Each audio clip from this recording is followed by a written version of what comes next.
What's up, guys, and welcome to the channel. Today we are at Busch Gardens, Tampa Bay, Florida, and normally we have you guys over here for some record-breaking coasters and some awesome animal exhibits, but today we have something a little more sinister in mind. We are taking you guys through all the houses here at Howl-o-Scream. This is Tampa's #1 Halloween event, so we're excited to be here. We want to thank Busch Gardens for inviting us out to this event.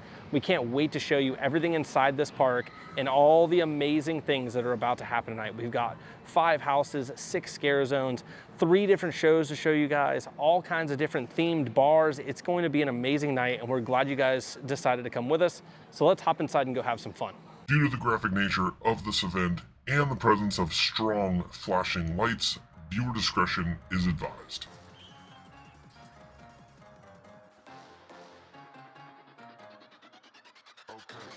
Hold up. Wait a minute. Something ain't right.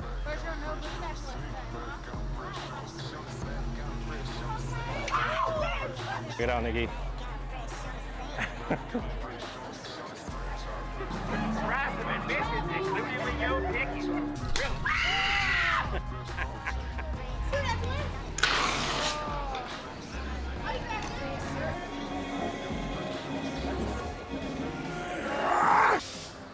Alright guys, since we were able to film in the houses, we thought that might be a good place to start, since the whole reason you go to these events is to check out a lot of these amazing houses. So we do have 5 houses this year, 4 of which are kind of reimagined houses. In other words, they had them in previous years, and they've done some work to them, made them different, made some changes. And then we did also get 1 brand new house. So I am going to talk about the houses individually, kind of give you guys our opinion, show you where we kind of stand as far as like the ranking on these houses, and then we will hop into the scare zones and other amazing madness that awaits us here at this event. Alright guys, so the first house on the list is Stranglewood Estates, and you can tell just by looking at this house that something just isn't right. Now, there are a lot of great things about this house, starting with the overwhelming theming. This house definitely feels like an 18th century mansion gone wrong. It's very, very well done. There are all kinds of places for scare actors to hide, so lots of jump scares here. We really enjoyed how they transitioned from this very, very light kind of areas to these very, very dark areas, making it very difficult for your eyes to adjust and allowing those scare actors to hide in many more places. We just overall felt this house was very, very good, themed very well. We had a fantastic time in this house, you guys can see from this clip. Oh, I've seen somebody behind me.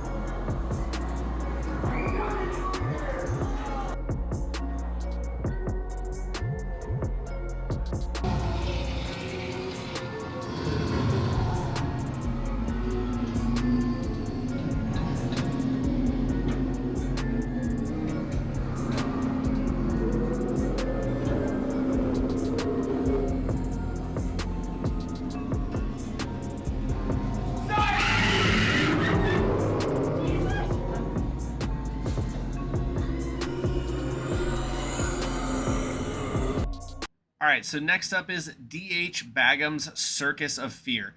Now this is a terrifying rendition of a circus. We had a heck of a lot of fun in this house. It's actually one of our favorite houses. That guest interaction with the scare actors here was fantastic. Theming on this house was absolutely great, and there are plenty of amazing scares happening. We definitely recommend that you want to check this house out. Wait times on this house weren't crazy, so you should be able to get through it pretty quickly, and this is the only brand new house this year at Howl-o-Scream.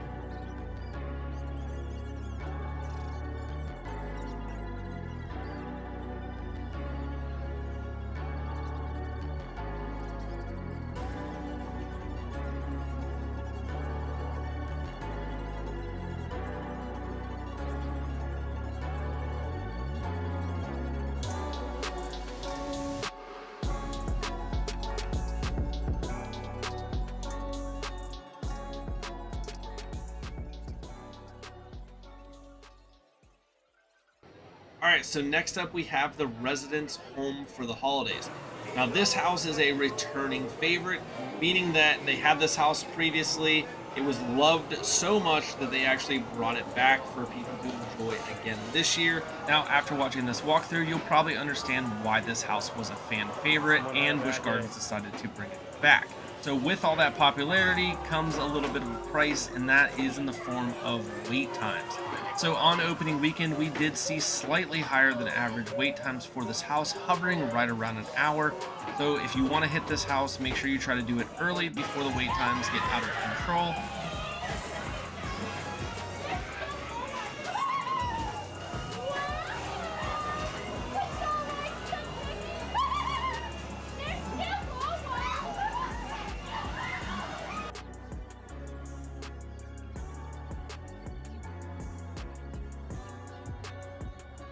So as you guys can see, the set design was amazing here, and the character interactions were absolutely fantastic.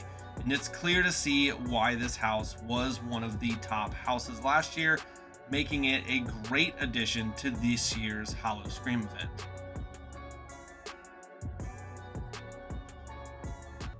Alright guys, this is the Forgotten Uprising. So this is a revamped house. They had this house last year. They added a bunch of stuff to it and then reintroduced it this year. So it is a vampire house, very well done. All of the normal vampire stuff that you would imagine you would see. You've got crosses, you've got stakes, you've got horrible murderous creatures coming around every corner. So it was a very good house. We enjoyed it thoroughly. It's actually, as far as jump scares go, probably one of the best houses. We even caught a glimpse of Blade in this house searching for vampires.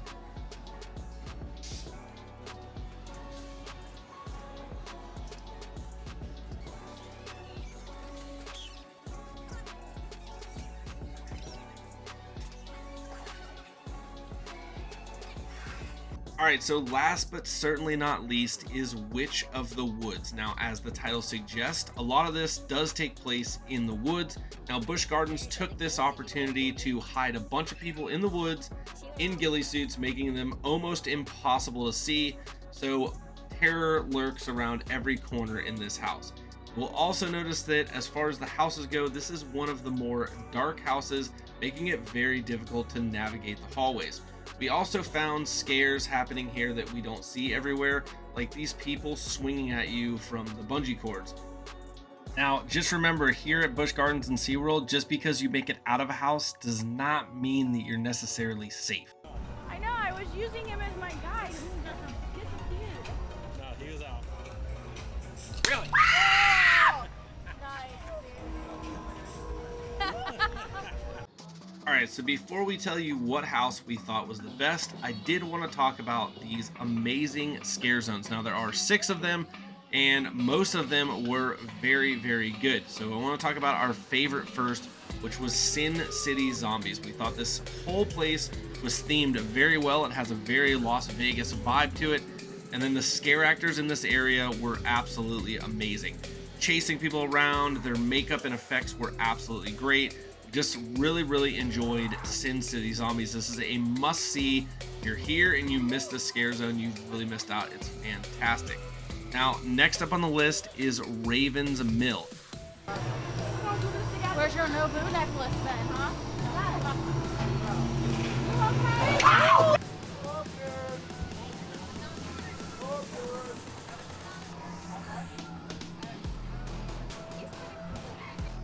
Next in line would be the Shortcut. We actually loved this. It was in a very dark part of the park.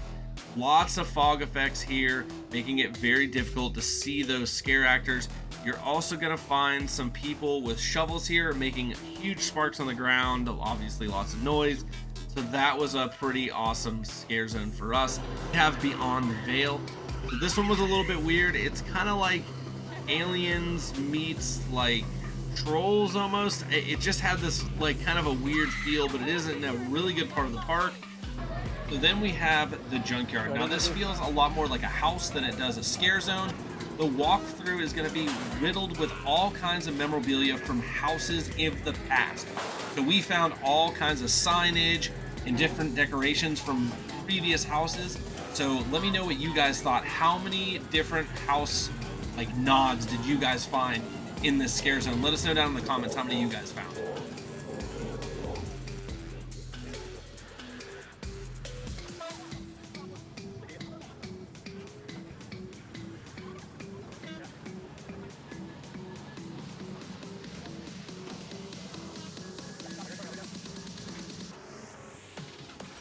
All right, so on top of all of the houses and all of the awesome scare zone, you also have a couple really great shows.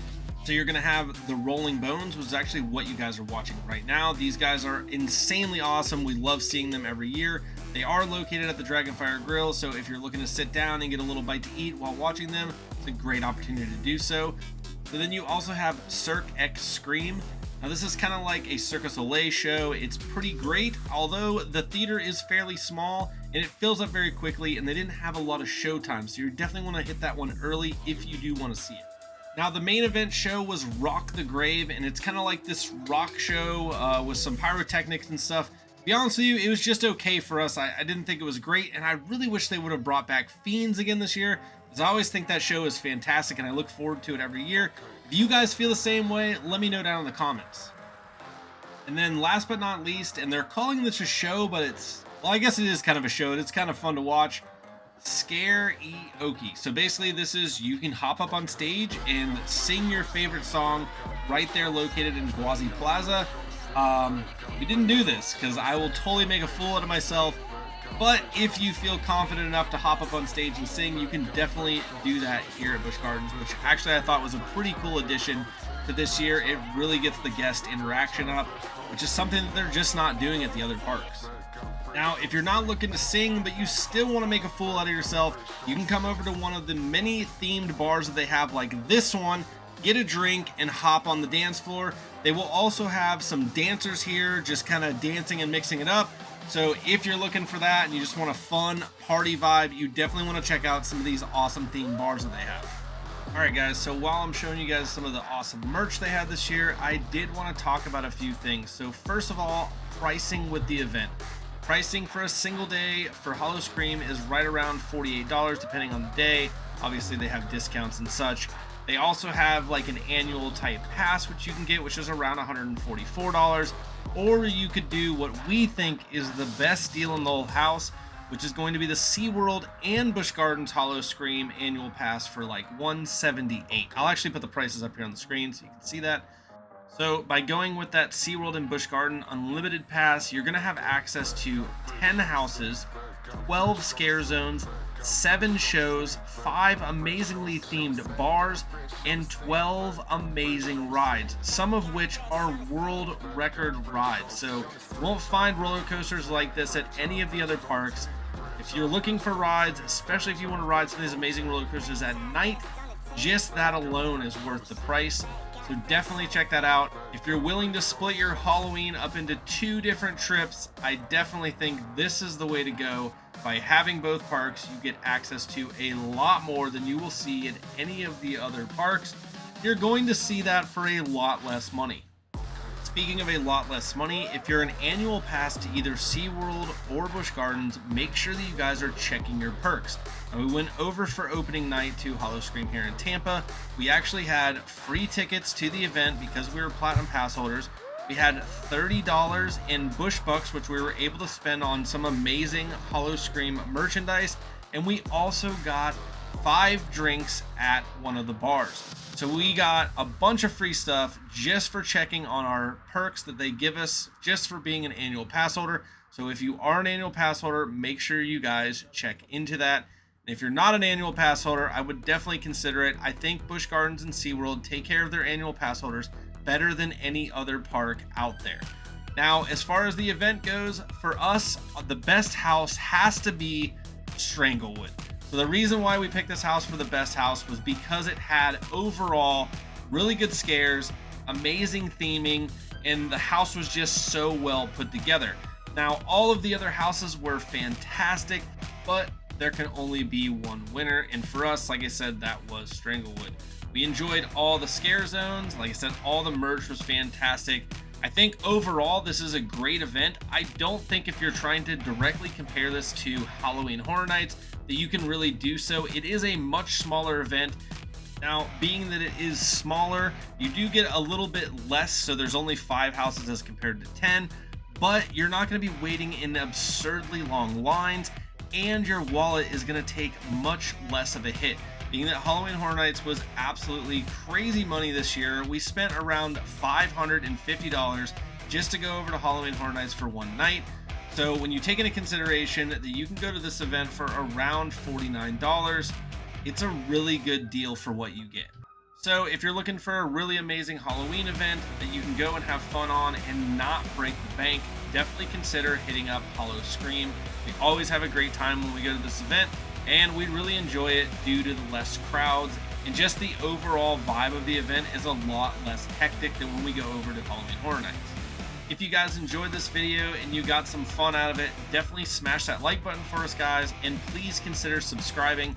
It helps us grow our channel and do more fun stuff like this, so we appreciate all the support from you guys out there. So thanks for being with us, guys, and we'll see you guys on the next one.